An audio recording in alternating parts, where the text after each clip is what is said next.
Veseli smo, da smo danes vsi skupaj tu lahko ob tem svečanem, izjemnem in tudi velikem dnevu za Republiko Slovenijo in Slovensko vojsko.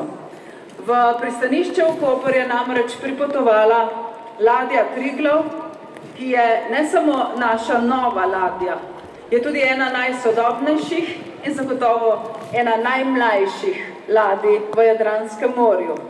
Danes se je njena pot končala, pot je bila dolga, to je bila pot od Sankt Petersburga preko notranjih ruskih voda, čez Črno morje, Sredozemsko morje, Jadransko morje, tu do Kopra, kjer bo njeno matično pristanišče.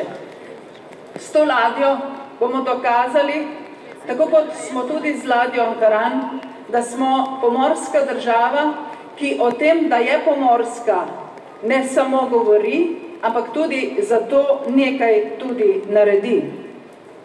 Te odgovornosti pomorske države so se zavedali že naši predniki, generacije slovenskih pomorščakov, ki so res da večinoma služili pod tujimi gospodarji in pod tujimi zastavami, šele v zadnjih desetletjih pa tudi pod našo slovensko zastavo.